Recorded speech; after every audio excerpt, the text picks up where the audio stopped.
Okay, it's 6:30, so we might want to get started. Thank you all for coming. My name's Claude Pellerin.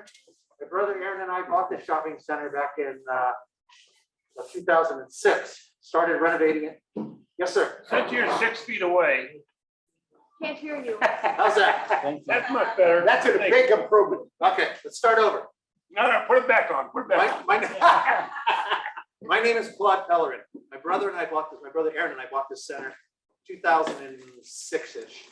So 2010 we started renovating it, and we're kind of proud of it. It was a long, hard project, very difficult project to execute, and it took a really unique blend of uses here with the bingo hall in the front, which kind of takes that piece. We took the scattering of community service tenants that were here and moved them over to Alder Center. We kind of rebuilt that as the community center with all the not-for-profits over there, expanded one of the big churches in the corner, then took the little piece in here that was kind of working as retail and developed that, anchored it with this Asian grocery store next door and Jason and Chassis Brewery, and then a little bit of service retail around the side, some restaurants, hair salons, nail salons, bait and tackle shop, convenience store up front.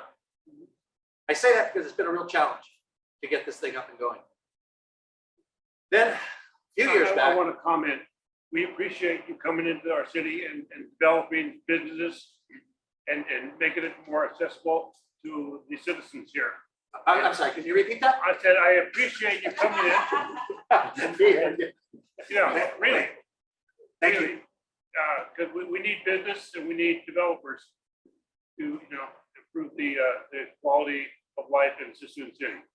I just want to let you know. Appreciate that very much. It's been a long, hard road, but it's been very satisfying in that we made it work, and we've been here long enough now. We like Suisun City. It has a lot going on for it. The waterfront, historic district. It's a big, best kept secret in the area. People just don't understand. So a few years back, we ended up. Can you flip that on, John?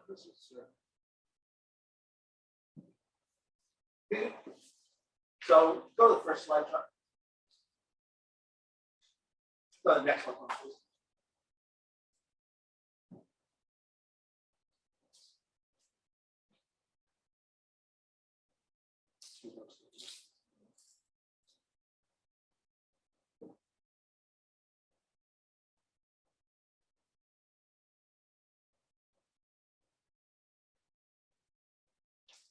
Okay, next slide, please. Okay, so a few years back, start again. A few years back, we went and the city of Fairfield came to us and said, we have this piece of property over here alongside your shopping center, and it's surplus real estate for us. We have nothing to do with it, and we'd sure like to sell it. And you're probably one of the only people that could use this piece because of your site. So we acquired the site, and we've been holding it now for 5 or 6 years, waiting for the right opportunity and trying to figure out what to do with it. So the site itself is unique in that there's an easement that prohibits access from Highway 12 along this line. We do not own the neighboring parcel around the edges, so there is no street frontage to this property. It is landlocked. We spoke with the neighboring owner, trying to see if we could acquire that site, but they apparently have no interest in selling it. So now we're really faced with the situation. What do we do with this landlocked piece of real estate? And how do we access the property? So we looked back at what uses we thought were possible here. Could retail work? Well, just went through our experience here. Retail is really challenging. We're separated by Highway 12. All the population is on the other side of the highway. We're isolated over here. It's not on a signalized intersection. It's mid-block. There's limited access to the site from Highway 12. It's deep, mid-block. A lot of reasons why we said retail is just never going to work on this site. Obviously, next one was housing. Well, again, it's right on the highway. Probably not the best place for a housing site. Office product, probably not going to work there. So we looked and said, what opportunities might be successful here? And the one that came back was, we could do highway retail, a limited amount of highway retail. And then we have to find something for the balance of the site. Next slide, please, John. So the access, we've come up with a solution, which was removing the liquor store from the end of this building and taking that liquor store and relocating them back and increasing them 50% in size. So they'll go from a 2,400-foot store to a 3,600-foot store. That then provides access from Highway 12 through our center and straight to the front door of the new project. And next slide, please, John. The project we're proposing then is this piece. That's the existing retail. The project is this area here. My pointer's getting faded. This piece over here. That's made up with a few components to that project. Next slide, please. The first piece is that highway retail I just spoke about. There's about close to 15,000 feet of showroom right on the highway. We're currently working with the yacht brokerage company, Delta Marine Sales. They have 2 facilities in Stockton, a couple in Isleton, and they want something out this way. So we said, that might be a use that could succeed here. And just using this showroom on the glass up here and servicing it from the shopping center. And the other components, looks like these 2 buildings over here are large enough to accommodate RV storage and boat storage indoors. So in this marketplace, that seemed like a logical solution. Next one, please. The last piece of it is more traditional self-storage with drive-up self-storage units around the perimeter and then interior climate-controlled space in the center. This is all a single-story project, and it's about 100,000 square feet of buildings. Next slide, please. So this is what you would see driving in from the highway. This is the showroom floor, the entry to it. The office for this project is here. There's a packaging store that comes with it, the retail sales, packing goods, boxes, shipping, those type of uses. Next slide, please. Then this would be the highway frontage along Highway 12. These glass storefront windows at night would be illuminated. You'd see the boats on trailers inside the building as you're driving down the highway. Next slide. Again, that's more of the corner element as you're driving in. This is what you would see when you got to the intersection of Marina Boulevard and Highway 12. And then this would be the side of the building facing Marina Boulevard. Until something is developed on that site, we went through and we put an attractive facade on this. Later, this will be covered up with the development on this site as well. But for the time being, we don't know when that's going to develop. And we want to make sure that when you drive down the road, you're not looking at a blank white wall. So what's the economic benefit to the city on this project? Well, obviously, we activate a landlocked piece of 5 acres of land that was non-viable, make it a viable piece of real estate. We get a retail sales tax from the showroom on Highway 12 that flows through.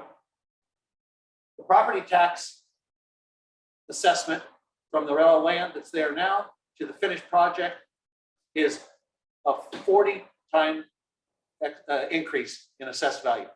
40-time increase in property taxes over the vacant land. Then the bigger piece of this is the city of Suisun has an ordinance that provides for community facilities districts. Community facilities district is a vehicle where the city can burden a new development, a new commercial development, to compensate the city for the additional services that are placed from the development: fire, sewer, water, EMT services, police, all of that. It's calculated on square footage, not on use.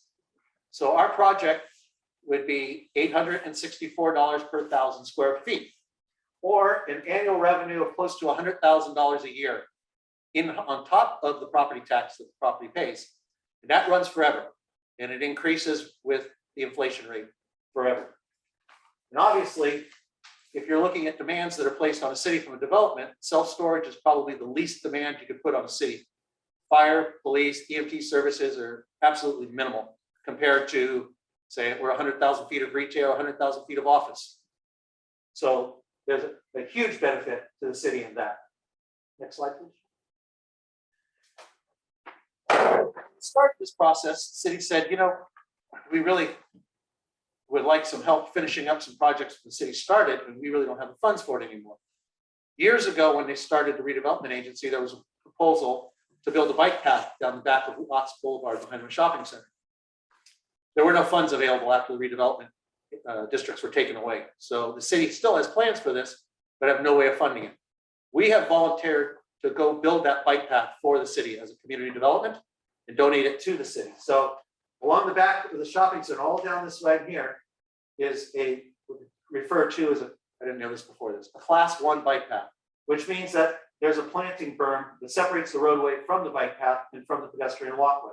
That'll build all the way across here, and the cost of that will be a burden to the development, not to the city. Next slide, please.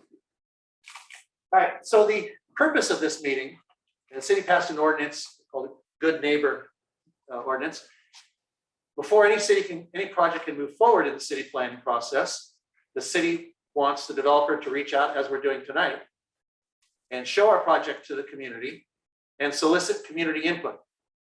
So this is where we want your help. So please feel free to speak openly, candidly. We're recording all of your comments. We want to hear what you have to say about this project. And we've done this before in other communities. And the reality is you'll come up with good ideas and we'll incorporate them into the project for sure. It happens every time. So with that, I'll open it up. John, you want to see if we have any Zoom participants that would like to speak first? And I guess the way we'll do that is that if you'd like to speak, I guess we gotta ask for them to show their image and raise their hand. Show their image, correct. Do we have any Zoom participants that would like to speak? I see Patricia. Okay, I'm gonna unmute you, Patricia. Welcome, Patricia. Good evening. Yes, my name is Patricia Madison. I live in Victorian Harbor, the housing neighborhood right next door to Marina Center.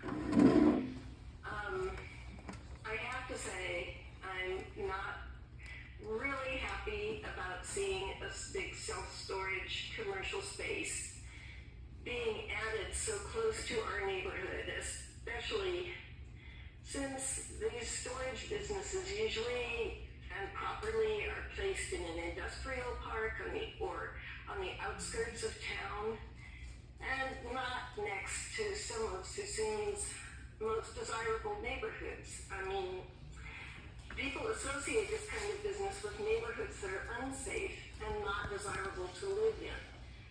I think that it makes a prime location in our city more trashy and charmless when in fact city government is trying to make our city a more attractive and desirable place to live. I recognize the advantage, or should I say the limitations of no access from Marina and Lots Way. I have to say I'm happy about that because I want this thing to be hidden as much as possible. I would like to suggest that you plant trees and make sure your landscaping is nice, please. If your proposition to finance and the bike path and donate it to the city is a good thing.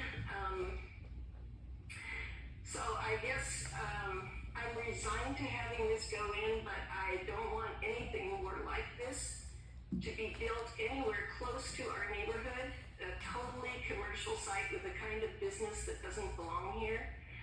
And so I want to urge everybody who's listening to this community meeting to please support some sort of rezoning of the part of this parcel that we're not discussing tonight, the areas along Marina Boulevard and Lots Way that could go into housing. That's what we need, is appropriate housing. There needs to be some rezoning exercise to make sure that nothing purely commercial can go in again. Thank you for this opportunity to speak. Thank you for your comments. John, can you go back to the site layout plan for the second one?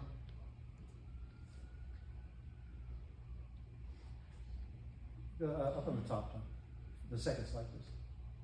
No, one above. Oh, that's okay. Yeah, perfect. To that comment, let me just add a couple things.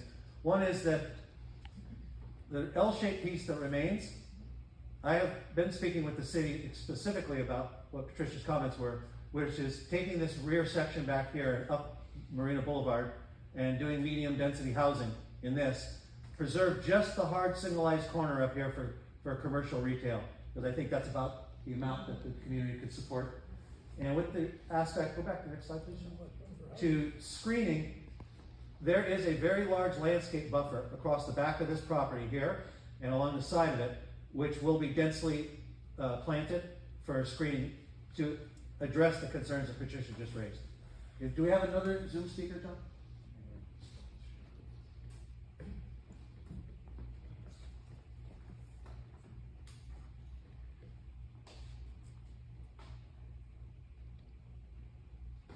Okay, while we're waiting for that, is anybody in the room that would like to speak? I would. So I'm a business in downtown Old District soon, and I'm just curious how this helps bring people. I'm sorry, I'm a business in Suisun, and I haven't decided if I'm going to stay or leave. And one of the troubles that you have with this community is it's a great hidden community, like everybody said, it's great. But the problem is people don't come down here for anything. They have no idea that we even exist. Putting this structure up right here, in my opinion, is kind of like Cordelia Road. You're just gonna see it, oh, okay, we're gonna drop our boxes off and then just leave. You're not gonna come into Suisun and still in here. If you were able to put housing, more housing, like she said, that would be great. Or maybe if you're gonna cut out the grocery store at the end and make it easier to come in here, maybe you should put some other smaller retail in there with that. I don't know, I don't see the value for the city itself, the downtown district, benefiting from this. Because I have a hard time getting people to come down there as it is now. And all this is gonna do is be an eyesore for the people that live over here. It's just gonna be, just a dumping ground for people that are driving down 12. And that's it. I mean, these guys are gonna be okay because they're right here. But that's probably where it's gonna end. So it really doesn't help the downtown area at all. So I get that the money's gonna come in for the city, but how does it help the growth? The city needs growth. Mm-hmm. And I just don't see it. I just don't see it. Thank you. Yeah. The self-storage business draws from a range around the project. Mm-hmm. Self-storage is located on a highway, draws from a much larger range. Sure. So we're gonna be pulling people, and I because I own retail here as well. Sure. And one of the benefits to me is I'm gonna be pulling people from all the way from Napa and all the way out to Rio Vista that wouldn't otherwise be in this community. Mm-hmm. They're gonna come to my shopping center and drive through the front door. Sure. And they're gonna say, well, I never knew this was here. I That's, agree. and that's, I agree. so that's our logic on from a retail owner in the community. Again, that helps this little Yeah. development, but it's not really gonna help with the overflow into the downtown area. That's where, not that, this is something completely different, but I'm saying that I don't see it helping the downtown area other than it bringing money to the city, which the city isn't gonna put back into the community. Realistically, they don't. That's what I've seen. Because there's no advertisement. I know you're gonna maybe you guys put up a board that says, hey, welcome to downtown historic Suisun. That'll help. I don't know. I just think it's gonna be an eyesore. I don't know. I just don't see it being a good thing for the city of Suisun for the people over here. I just don't. Fair enough. That's just my 2 cents. I saw a hand over here. Yes. Go ahead, please. I'm sorry, would you say your name? Steve Olvey. I'm a citizen of Suisun as well, and I'm hearing the comments here. And before I start, I've got serious reservations too, but I've heard good things about you. I don't know you, but somebody I do knows and says good things. You do good work. However, I'm not convinced this is a good development for this area. 2 reasons. I think as far as revenue for the city, I don't think it's there. Your high-end yacht sales, that doesn't compute for this area. The self-storage, I don't think will bring in any. I have 2 rentals in another city. It makes me a lot of money, but it does nothing for the city. That money doesn't get revenue. And also your biggest client is gonna be a very low income, 160 unit place across the street. You're gonna get some low end clientele here. That's gonna be bad news for this neighborhood. You already have bad news. Okay. Go ahead, please. My name's George Wynn. I own a home here since '77.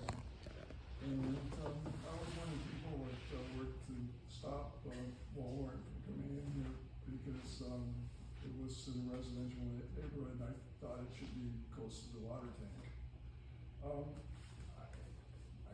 feel a little bit better for from what I've heard so far than I did before I came tonight, because, I do know that self-storage does make money. And I like the idea that you're gonna, deal with, selling boats. I'm not sure how much revenue, I would like to hear more details about that, but, it sounds like there's some possibility there. And, it doesn't sound as bad as what I thought it was gonna be before I came here tonight. So Well, that's good. I'd Appreciate like to hear more. The boat, just let me address this one second, please. The boat sales, is not necessarily yacht sales, Yes, it's trailable boats. but you get a good sales tax out of it. We're gonna sales tax, they're trailable boats, and the reason they like this is because of the access to the waterway and the launch ramps here. So there'll be some synergy about people, having their boat here and bringing it into the downtown core. So I saw a hand over here, I'm sorry. Yes, my name is Paul Carroll. I'm also a Suisun resident. First question I have, when you were giving your initial talk, you said something about a yacht club. What yacht club was that? Or maybe I misunderstood you. Yacht sales, Oh, yacht, okay, yacht, okay. and a yacht's probably the wrong term. The Yeah. company's name happens to be Delta Yacht Sales, Yeah. but it's trailable, like fishing boats and water ski boats. Couple questions I have along here. I know several people that have storage spots. You're saying you're going to allow RVs and boats and stuff in your closed storage spots, correct? That's correct. The people that I know that own closed storage spots do not allow anything to be stored in them with gasoline in them because of explosion problems. How are you planning on dealing with that? You're gonna allow vehicles like a big truck full of diesel or a boat full of 50 pounds of gasoline in these closed storage spots? Yeah, the way the industry works is there's no additional fuel storage in there. It's in the tank of the vehicle itself. The buildings are fire protected with fire sprinklers, and they're completely non-combustible buildings. There's nothing to burn in them. So even if you had a fire, it would be self-protected with fire sprinklers and hopefully contained to a smaller area. Okay. Now, you're talking about trailer boat sales. Right down here in our marina is a building already set up for boat sales, boat repair, boat everything like that with instant access to the water. Why would you want one here where your boats have to be trailered down there to be launched? I don't know why he's located down there. The reason they want, it's not me, the reason the tenant wants that space is they want the highway frontage on Highway 12, and they want the access, easy access from Highway 12. Again, reaching all the way from Napa to Rio, both on that line. That was their logic. Okay, but knowing this area, I travel 12 all the time because I live right back here. Without having boats outside, 99% of people, other than your big sign up there, are not even gonna know you're selling boats there. Yeah.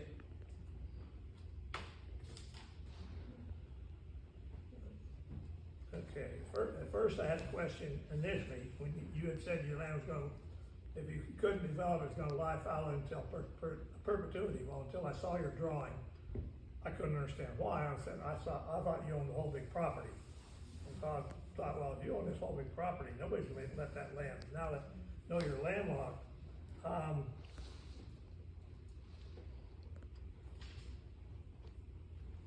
I'm not totally sold on your project.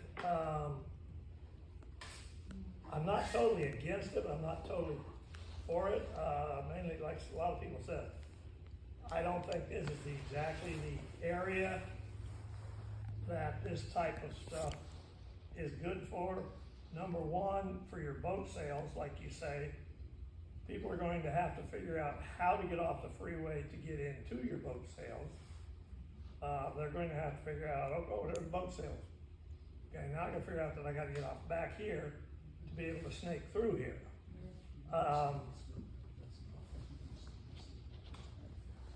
It's like the other people said, I like your drawings. That part of it doesn't look bad. I'm still not crazy, just like everybody else. I've seen too many storage areas that go to hell, but I know a couple people. I've got a real good friend that's got a storage yacht off, or storage property down on Railroad Boulevard, and it's as clean as you can get, so I'm not gonna say, you know, I've also, which you have probably seen, storage areas that are garbage dumps. Go ahead, so, yeah, thank you. Let me interest you one before we go to that next. You talked about the retail up here and people have to find their way in there. And that's very, very true, absolutely true. This is destination, the term in the industry is destination retail. People looked it up on the internet, they've been talking to the broker, where is this place, how do I get there? And then they find their way there. Impulse retail, which is your typical Sunset Heritage Centers, in corner of Main and Main. You drive by and you go, oh, there's Ace Hardware, I gotta stop there. We're not that, and that retail model will never work here. Only specialty destination retail will work. Whether it's a Harley Davidson dealer that's selling motorcycles there or a boat dealer selling boats, people have already done their research. It's not an impulse sale, they're going there. So that's, I think, maybe a little bit of an answer to your question about how do people get there. Like you say, most of those, your Harley dealers, I don't ride a Harley, I ride a Honda, but I got friends that do. Most of those try to locate themselves with a lot of visibility and fairly easy access. Boat sales, great. I have several boats. Most people, friends and stuff, I know the boats. They know that boat place up here, I go, you know, I'm still kind of questioning your thing of, oh, they're gonna look on the internet and then figure out how to get in. Now, what else do you say you're gonna have in back, retail back in besides the boat? Packaging store. The packaging store goes hand in hand with the self-storage. The liquor store? No, packaging for the self-storage. Oh, for the self-storage. Self-storage itself. All right, we both got packaging different. Yeah, sorry. Okay, thank you very much. Thank you. I'm sorry, go ahead, please. My name's Greg Kaysen, resident of Suisun. Just a few questions, clarifications on some stuff that you touched on. One, the bicycle path. Where's it starting and where's it stopping? What happens after that? That's one. Number two, the L-shaped land that you're referring to. In your pictures, it looks like it's nicely landscaped and maintained. Is that going to be landscaped and maintained by you, or is that just going to be left a weed patch as it is now? And then number three, you talk about boat sales here, but I'm under the impression that you talked to somebody that has showed interest in it. What is their commitment level to this project? Their commitment level is very high. They are a current tenant of ours in Stockton. We own a marina in Stockton and they have a water-based yacht sales there, so we have a long-term relationship with this group. Obviously, their commitment is when you have a project that's approved, let's sign a lease. I can't get a commitment any more than a letter of intent out of them until the project's approved. But they are committed 100% to it. Your question about the bike path? Bike path. Okay, John, can you put up the slide for that, please? Just the overall site plan of both projects, yeah. The other one. I'll leave it there, that's fine. So, the Lots Boulevard along here, from corner of our property to the corner of our property is what we're proposing to improve with the bike path. The city owns the parcel on the other side over here, which is going to be medium density housing, and I'm sure that they will ask that developer to do the same on their piece. Similar to the L-shaped piece, when they develop this piece, they'll probably ask for a commitment from them to finish it the rest of the way around the corner. So you're proposing just building a bike path with the shopping center? I'm proposing to build the bike path the width of the property we own, yes, because that's what I can control. Similarly with the L-shaped piece, I agree. It's a weed patch, and it has been for years, as ours has been. I don't control that piece, and there's not much I can do about that. I think that's more at a city level, enforcing what does the city do with vacant land. I mean, we disc our piece and clean it every year. They don't do their piece. I understand that, but looking at your pictures, kind of a deceiving look almost of what Fair it enough. look like. Fair enough. Yes, sir. Can I ask one real quick to stop confusion? boat sales. Change the sign from yacht to boat. Okay, It's confusing a lot of people that fair enough, trailable boats do not come close to being yachts. fair enough, fair enough. It happens to be the name of the company, but we'll make sure that we. Do that? It all depends on who you're talking to. Well, that's true. I thought it was 20-foot boat considered a yacht. Fair comment, sir. Yeah, I see a storage area out in industrial court in Fairfield, there's a homeless, there's a storage facility out there, seems to be a magnet for homeless. What are you gonna do with that strip of land if you got kids springing up there? Are you gonna furnish any kind of security or anything like that? Absolutely, 100%. The way this project is built, there's a perimeter wall that runs around this thing, all the way around, and seals it off. There's only an access point here for emergency vehicles, and another one in the front for automobiles and trucks coming in. The rest of it is completely enclosed. The whole projects are surveilled. There's video surveillance running closed circuit TVs everywhere. There's sensors and monitors through there. Every locker has its own keypad, and everybody has their own unique access code.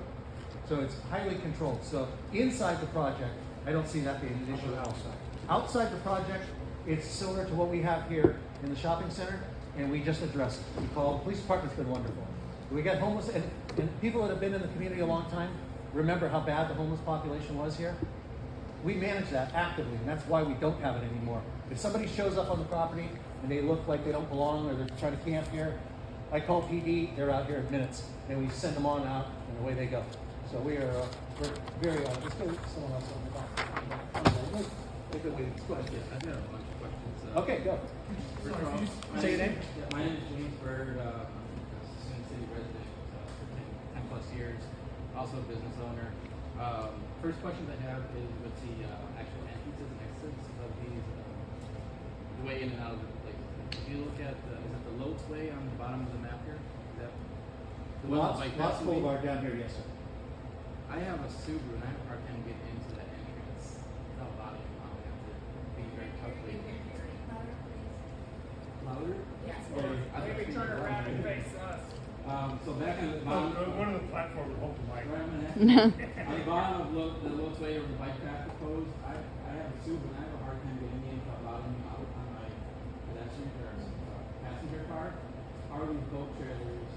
We know some people are trying to do that way. Absolutely. Going out without bothering out, causing issues with your pavement, sidewalk, all that stuff. I think it's gonna be a big issue. So let me address that one, because this project fixes that. So where that bike path, where they're currently right now, in the back of the center, where there's a surface curb that separates off a buffer, and you get that big deep coming out. When this gets regraded, that bike path raises up that elevation, and the road gets regraded. So that big dip goes away. And when we rebuilt this center, we engineered our driveway to the new grades of the city street in the future. So these two will come together seamlessly, and there would be no dip in that turn. Okay, and what about the other entrance on, I don't know what road that is that goes towards the trailer court? This is Alder. Oh, that's also a moderate issue there with the dip and the curb and gutters, something to consider. The other thing about the entrance exits up on Highway 12, that is a very short merging lane, hard enough to car, let alone a big brand new sale trailer going out towards wherever.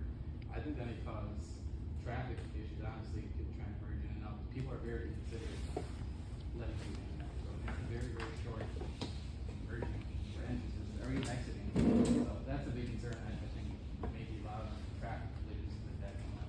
And just before we move on, in the submittal that goes to the city, you can read the full traffic report that's been done on this. So we've looked at those issues, and not me, I've had other engineering firms look at that, traffic patterns, and that's all available for public view. So they're okay with the way it's currently?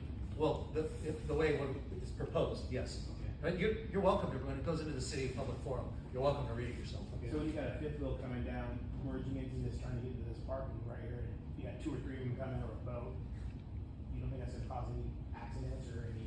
Happens every day right now with the bait and tackle shop. Yeah, but it'll be increased, right, with this storage? Not so much boats will. And when they leave, when they go out, that's, It's bad now, so I can't imagine a fifth wheel or a brand new boat trailer coming in. That looks tight even going in around just your parking lot right there. Yeah, I get it. So once that road is blocked, everybody comes down the Loadsway, try to get through back on Highway 12. They do it now, just a regular accident. So just something to consider, in my opinion. I'm sure you guys live in that area.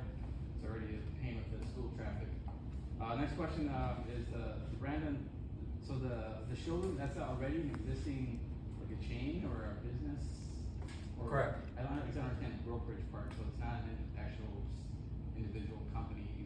It is an individual company. So they have a history of selling. Correct. They've been in business for. And that's the actual name they put on in the pictures, is the Delta. Delta Marine Sales. They're based in Stockton, California. That's okay. And they currently have 4 facilities that are in operations. Are you also planning on doing repairs there or just No. sales? No, just sales. Only sales, okay. That currently. Currently. I mean, it's a 15,000-foot showroom, so it could morph into things over time. On that note, if you got, is this project approved already or is it still? No, this hasn't even started the approval process. Okay. This is the first step. Do you know on that basis, that, the showroom being there, is there a number of permits for that type of business in Suisun City? Is it 1, 2, 3, multiple? The reason I asked, I live down by the boat ramp and that building down there is currently empty. So I'm wondering if that business would migrate down there if they get the plan approved. That might be a question on that. They wanted the highway specifically. It's there or nothing essentially. That's, yeah, they know about this downtown facility. Okay. Next question is, I'm mostly against this project because I don't like self-storage. I think we have enough riffraff soon, unfortunately. Across the corner here, Kitty Corner, what's this, gas station here? They approved, low-income housing. And I'm not trying to be, I don't, low-income housing is what it is, but when they collaborate with the growing population across the street by the water tower, and then now we have storage, I just feel like it's an attraction for more riffraff, in my opinion. I could be wrong, but you guys think that's my opinion. I think this being more, if there be maybe like a compromise, I think having some kind of retail back there would Recording in progress. would actually be good for the city as far as bringing tax dollars in and the local business like the brewery, you have all these restaurants, say you have some office retail on or businesses, they're gonna come over for lunch a lot, have a beer if they're open after work or whatever. Just having straight storage, if people want to come in once or twice a year to move their thing, and what's the real likely, besides spending money at your location, they're gonna spend money at these neighboring businesses. That's a concern for me. And then one more question. The size of boats that you're gonna have for storage and sales, like how big are they actually gonna be? There's a limit, like 24 feet, 30 feet. Whatever will fit in the space. So what do you- But I'm guessing it's gonna be from in the teens up into 30, somewhere in that range. I believe that's all my questions concerning. There was a hand in the back, I'll cut you off, I'm sorry. My name is Eva, I actually live across the street from the area. I agree with the gentleman over there. The company I work for, we are renting multiple storage units for both supplies and vehicles. And even the ones that seem to be, fancier and nicer storage units, what happens, there are people living out of those storage units. And there is a lot of garbage around the storage unit. And it brings people to the area that can't really afford to rent an apartment or something, so they end up renting a storage unit and they live out of it. We already, especially in this area where the gas station is, on a trail on Highway 12, we have a lot of homeless people building their shelters for overnight. There's a lot of garbage everywhere that is left behind. And so my concern is that this storage unit is not gonna be a benefit for the neighborhood because of how the storage units work, right? So people oftentimes live out of there. And I agree with the gentleman over there in front. I think that the city needs more businesses that will bring people in, that will that looks nicer. You know what I mean? Like the storage unit area just doesn't appeal for anybody who would want to purchase a house to be all, yeah, let me buy a house that, you know, faces the storage unit. That just doesn't happen. So that is my concern, the people living out of storage units, and, you know, it just doesn't, you know, doesn't really benefit the city. Yeah, I understand money is important for the city, but it also is important, the visual aspect of the city. In order to bring people in order to have people buying houses, you need to make the city look nice. And at the end of the day, the money that will be generated by the storage unit doesn't, you know, like this part of the city isn't gonna be nice. The issue about people living in a storage unit, in a modern facility, that's not happening. That's just they're monitored way too carefully, there's surveillance everywhere. But- We do have storage units that has cameras, and it's, you know, gated access. I still see that. I see that in a really nice storage unit that costs quite a bit of money. There are still, you know, people, you know, it's easier to scramble, you know, some $200 to rent a storage unit than renting a house. And so we see also in Waterfront, there's people living in their cars. We see at the gas station, people oftentimes park in their vehicles overnight. So, you know, I understand you're saying that doesn't happen in modern, like, facilities and storage units, but I see it every day. Because the company I work for, we have, we store supplies and such in multiple different storage units that belongs to different companies. And I see that everywhere in every single storage unit that we have. The community benefit of a self-storage project is a little subtle. As communities build out, if this 30 acres across the street goes housing across the street, people end up with too much stuff. Houses are smaller today than they used to be, and what do? They put it in their garage. They fill up their garage, the cars go out on the street. The boats go on the side of the house, the RVs go on the side of the house. One of the benefits to a community is that self-storage takes all of that out of the community. It takes the RVs from the side of the house and puts them somewhere. It takes all the stuff out of the garage, puts it off-site, lets people put their cars in the garage. So there's an intrinsic benefit to the city. It's really hard to quantify. I'll give you that. Yes, sir. But that only works, you say it gets people to have storage to put the boats and trailers. But our city doesn't zone against that. These people are not paid for storage out here in this city. I come from Contra Costa County, where you can't park your trucks and trailers on the front lawn like they do in Suisun. Yeah. And until this city starts enforcing that, they're not gonna pay you money when they can do it free right in front of their house. And that's a great comment, and that's something we should be working with the city on. Because I get it here. I get people living in my parking lot, and they drop off trailers out here and leave them for a week. A landscaper park his trailer out here for a week. And there's really nothing we can do about it. But that's something as a community that we can all address. Let's get some of this stuff, get the city to help us support some of these activities. In the back? Sorry? We got one more. I'm Holland, and I do live in Mr. Lane. And I have a couple of things. One is, who's representing the city here? Who's taking these comments for the city?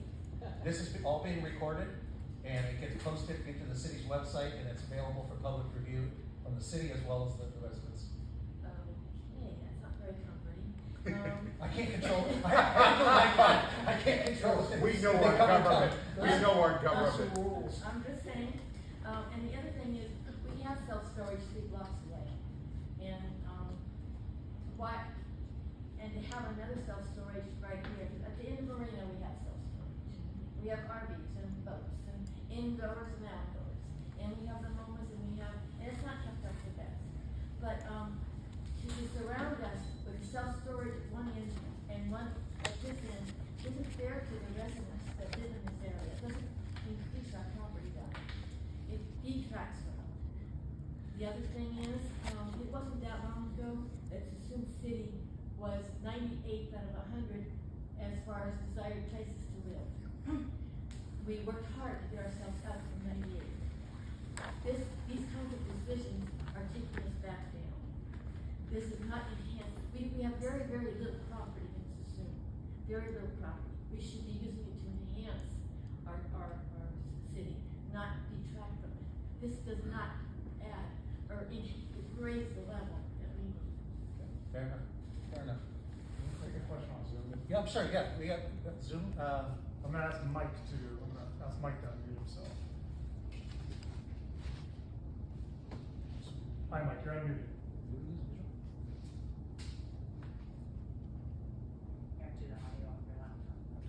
One second.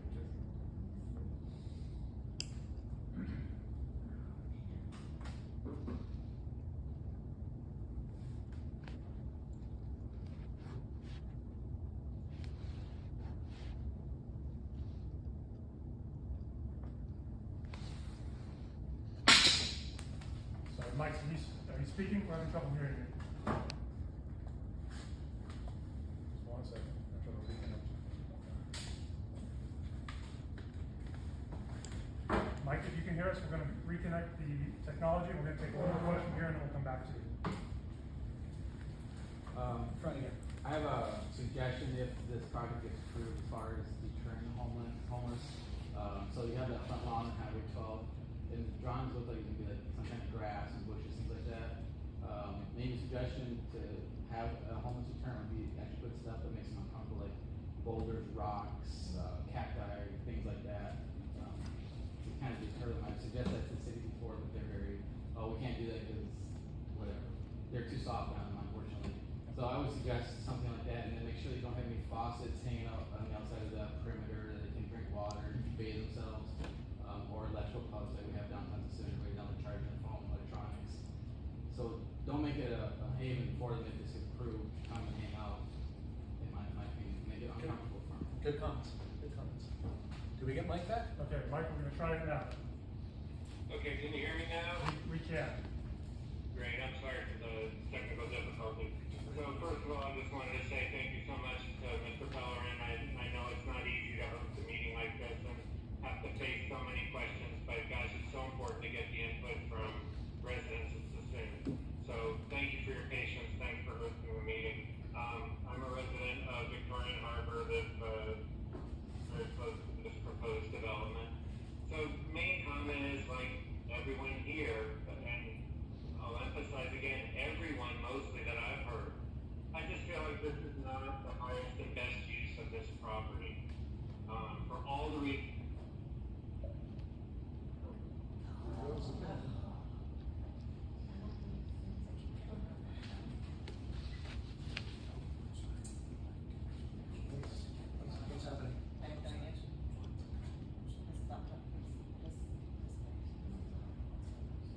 While we're waiting to get that back, I have a couple quick questions here. Your boat people, are they gonna be sales and service or just sales? Currently just sales, but Just sales, no service. it could go both ways, I don't know at this point. But the current conversation is around sales, yes. I hear a lot of stuff about the homeless people, but I don't believe for 1 second that you are the beginning or the ending of homeless. Okay, period, anyway. Okay, the homeless situation and the facts support my opinion is that the homeless situation begins and ends with the policies of Ronald Reagan, period.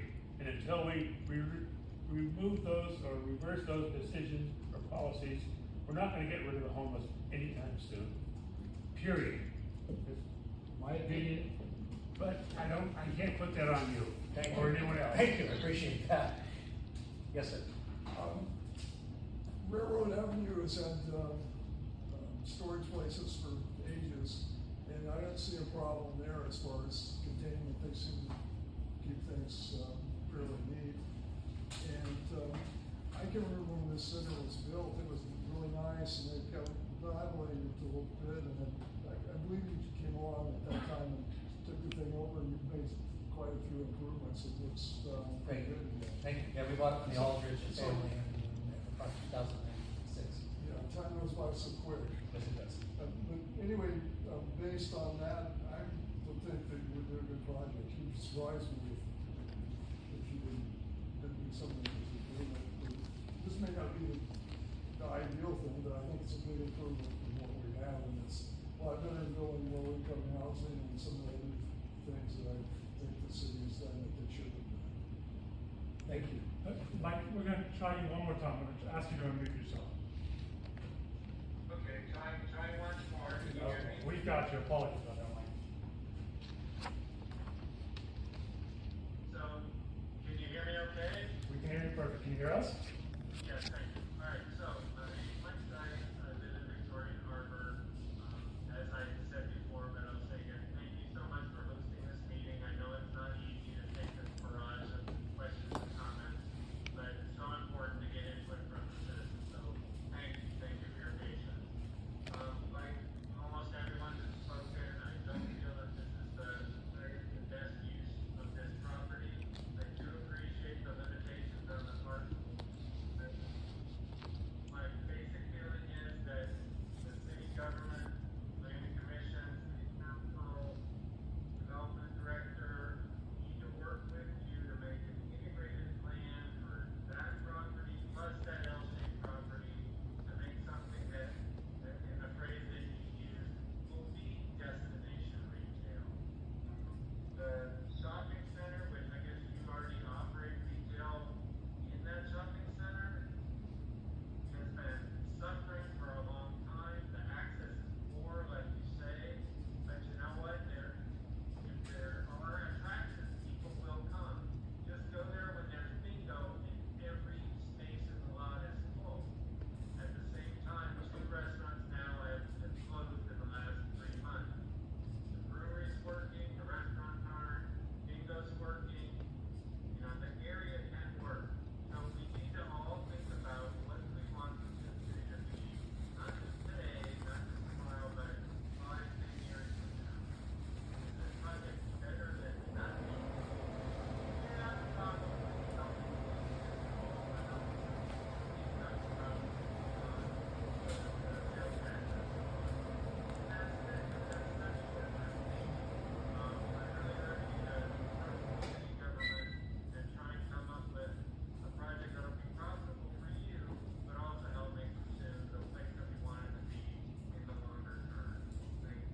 Thank you for your comments.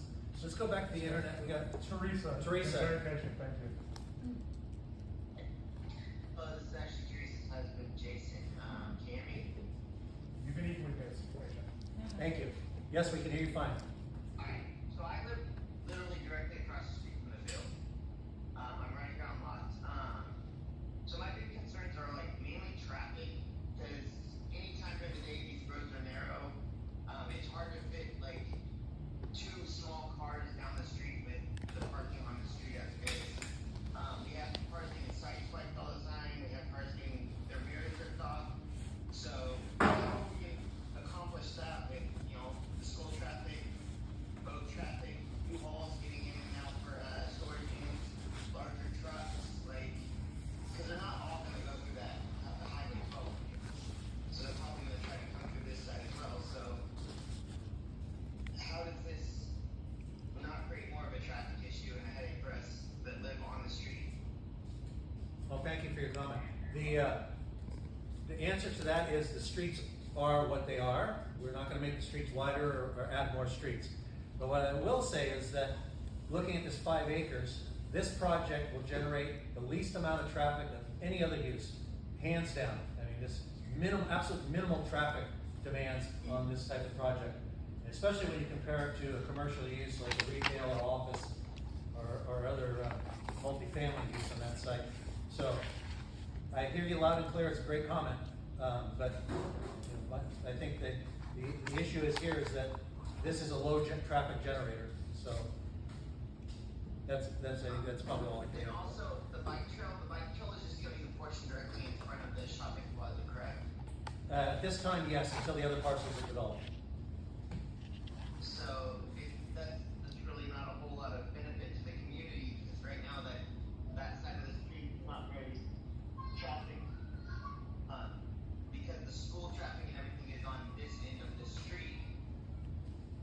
So the most benefit would be for actually your parcel, because it would level out your entrance and exit. Correct?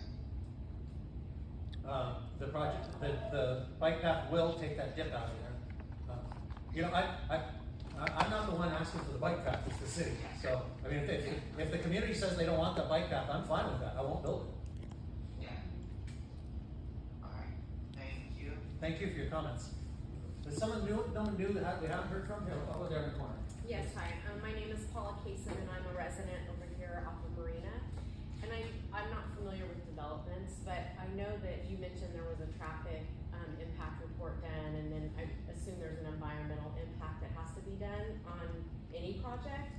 Is there anything that is in your proposal that talks to property value impact from a project like this?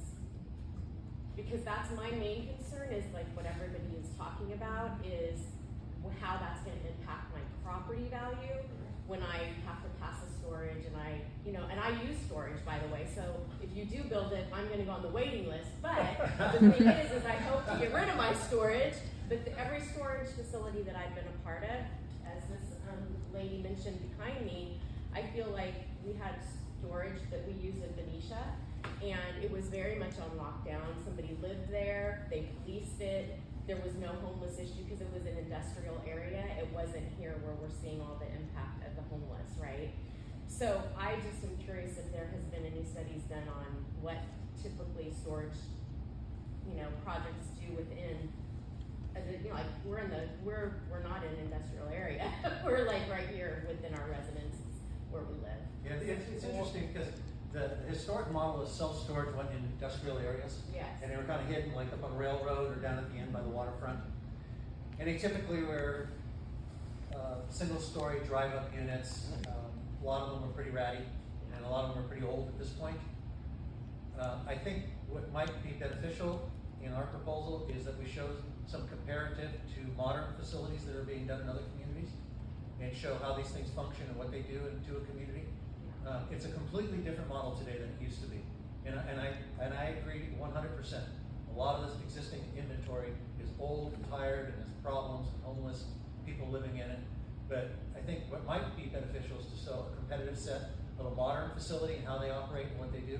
They work more as a retail facility than they do as an industrial facility. And a lot of them now are in highly visible locations just for that reason. Right. But good, thank you.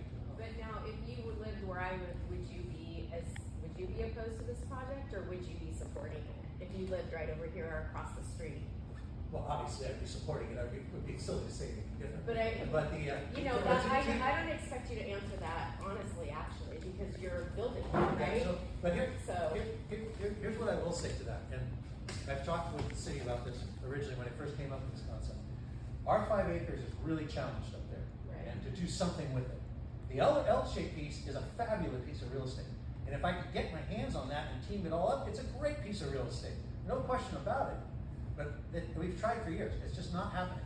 So I've got to do something with this 5 acres rather than just sit as a dirt field.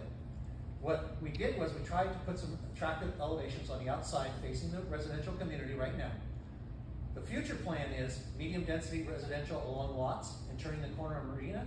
So when you're looking from the gentleman across the street looking out, he's going to be looking into another nice residential neighborhood. He's not going to be looking at a project way out on the other side of the highway, right? Same thing on the Marina Boulevard side. There is probably an opportunity for a small piece of viable commercial real estate on the hard corner, the signalized intersection. The rest of it then converts to medium density housing and wraps that corner. So when you're driving down the road, what you're seeing is the residential community on this side. When you're driving down Highway 12, what you're seeing is the commercial real estate on that side. In my mind, that's kind of the separation of the two. Medium density means Like what's here across the street. single family. Single family, yeah, single. But it's like the alley loaded product that's back here behind us is a higher density than with the regular traditional driveway in the street. Yeah. And these get up to like 12 units per acre in Victoria Harbor behind us. That's what I'm kind of thinking, medium density kind of in that scale, not quarter acre lots. Those are going away, unfortunately. Sir?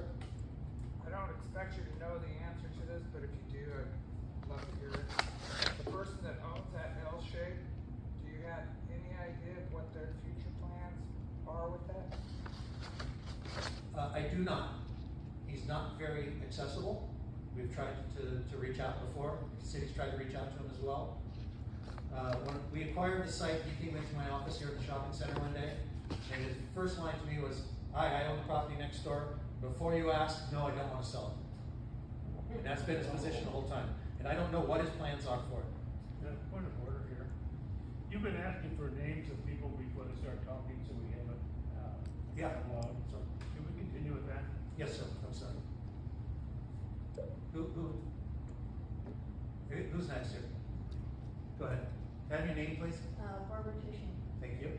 And, I'm a little concerned here about, egress. Access to this plot here, once it's been, you mentioned there's a perimeter wall around for security. And there's only really one entrance for the traffic, which would be, coming and going out of one entrance. And I think you need to create an easement over this non-cooperative owner, to Lot's Way, so that there is egress through the back for, public safety vehicles, because you only have one way in and out. If there's a traffic jam there, if there's a fire there, if there's blockage there, there's no access to this facility at all, even if it's sprinklered to the hilt. There's no accessibility otherwise, and that's dangerous.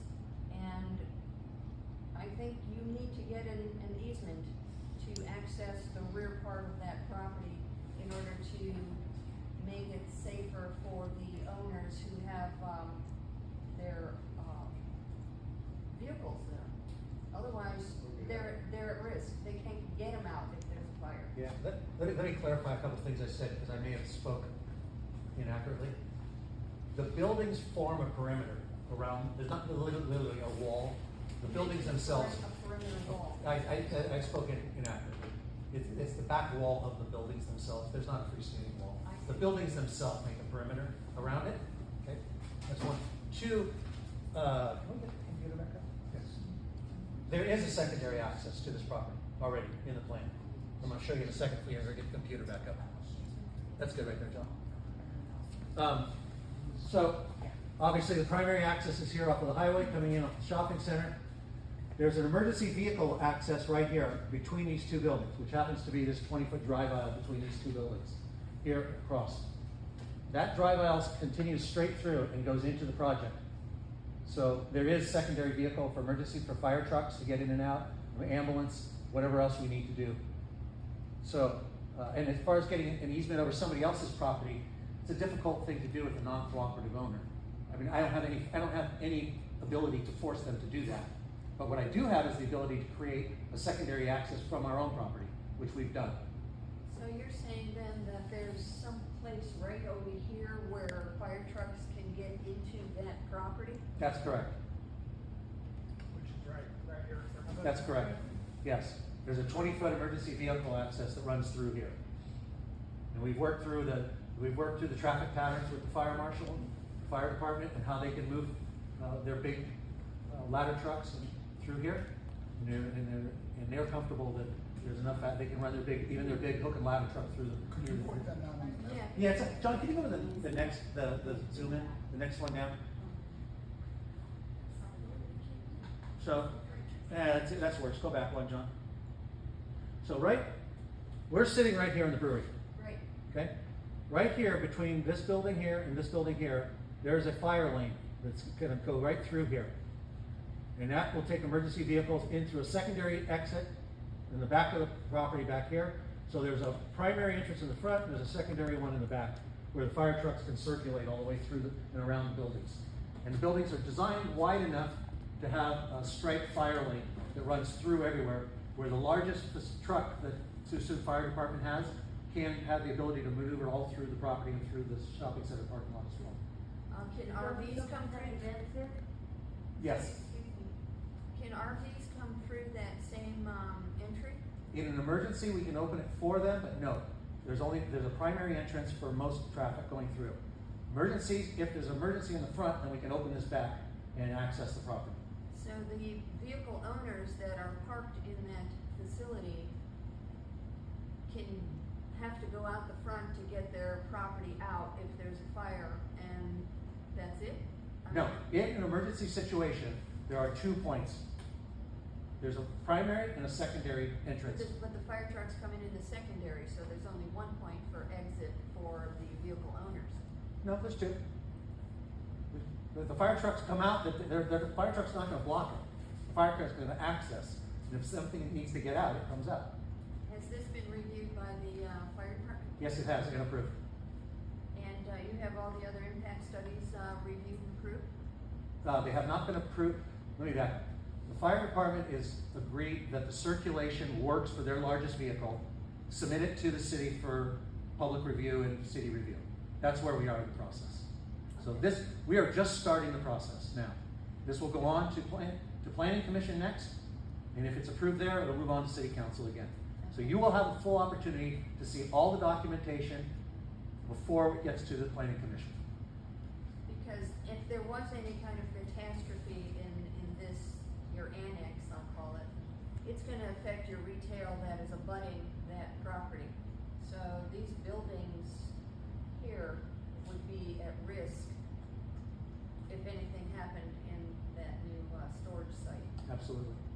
And are they concerned about that? Are they sprinkled to the max? Sprinkler. These buildings are not fire.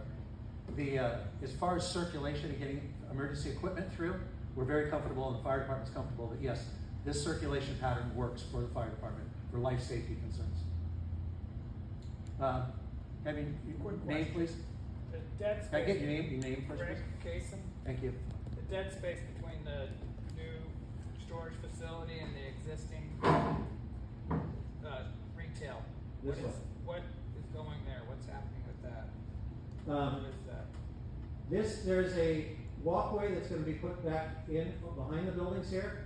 We've opened this thing up to 40 feet wide across there, so that it's not a dark tunnel going in there. We're having issues right now in between the buildings with homeless. So what we wanted to do was make that thing big, expansive. There was some talk about wanting a nice pedestrian connection to the neighborhoods through here and a landscape buffer. So we've got the pedestrian connection in a concrete walkway, and then we have this very large landscape buffer that comes out alongside of it there. And there's opportunities on the sides of the new buildings for 4 panels of public art installations on that wall as well. So that's one of the things that the city's been talking about is, in the future, asking developers to create some kind of public art. And that's been incorporated in this design as well. Do we have any more on the internet questions?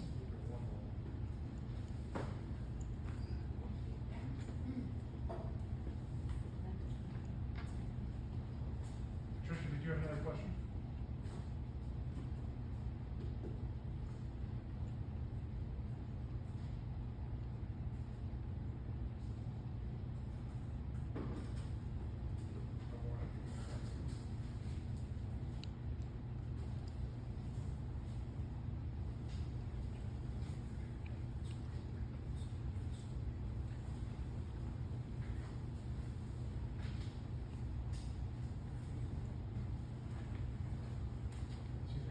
Mike has a question. I'm gonna unmute Mike. Go ahead, Mike. Thanks. Since there have been several comments about fire, I typed this into the chat, but just so everyone can hear. As far as I know, I'm not a fire expert, but as far as I know, water sprinklers are not gonna be very effective in a gasoline fire. So I hope that the fire department's review considered the possibility of fires that include the gasoline in the tanks of RVs and boats. Maybe you need foam or some other fire suppressant, not just water. Thank you. Thank you. Up front?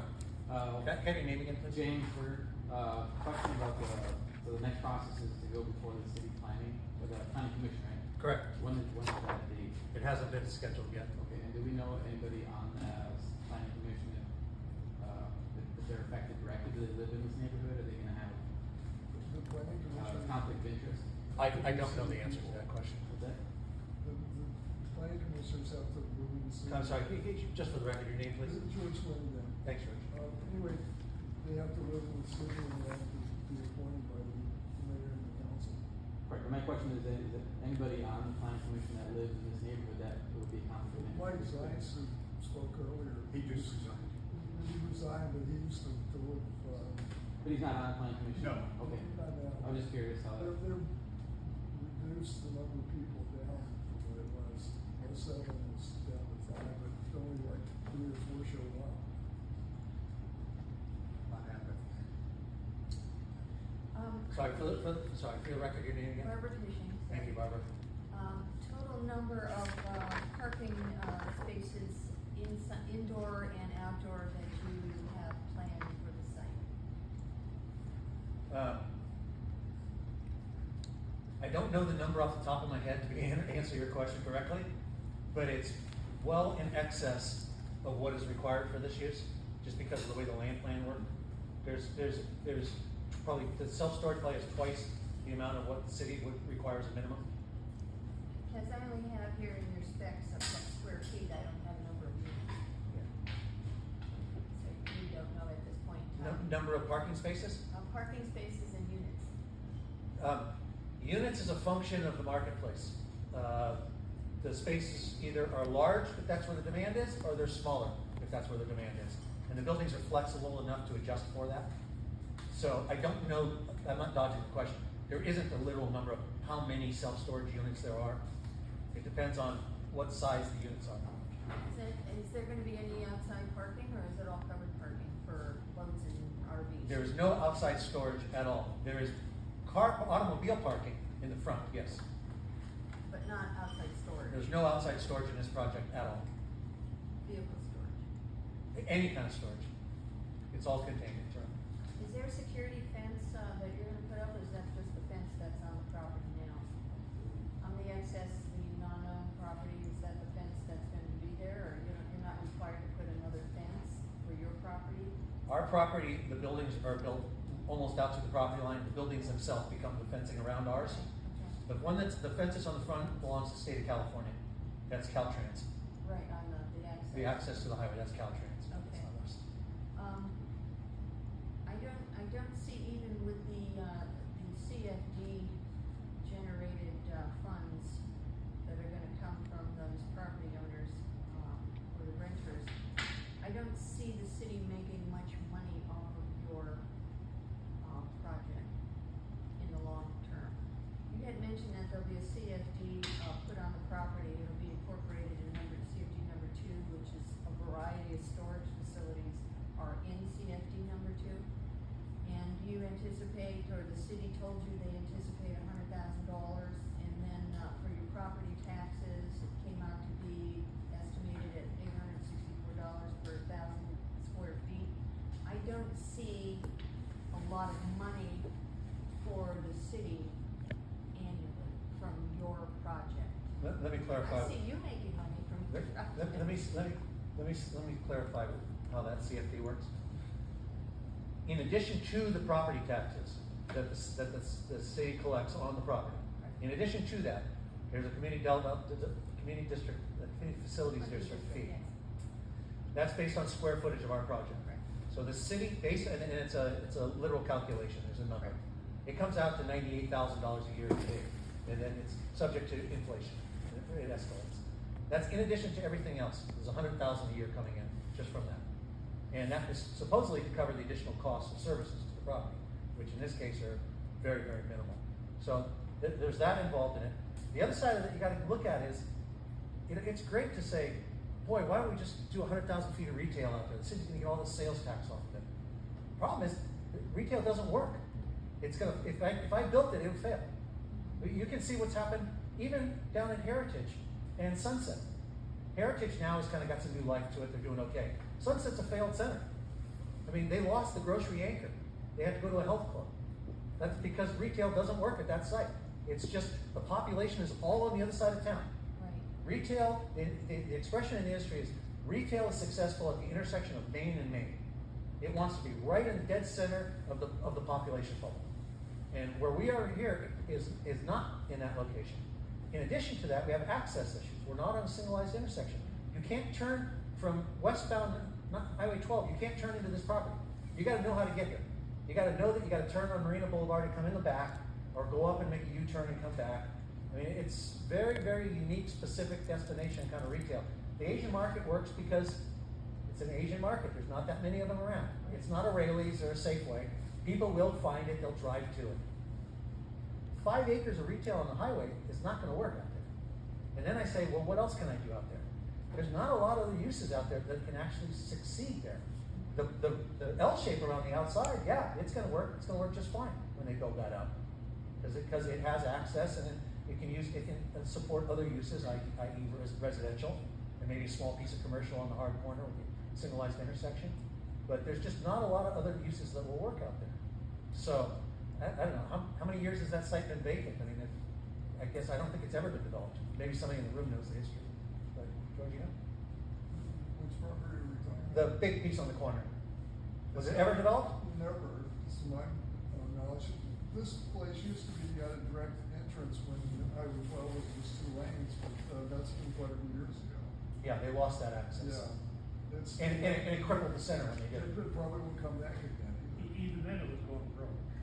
Yeah, it's a tough location over here. It's just a really tough location. Suisun was like 7,000 people back in '77. It's a lot bigger now, but it's still a small place. Go to Zoom. I think Patricia had a question.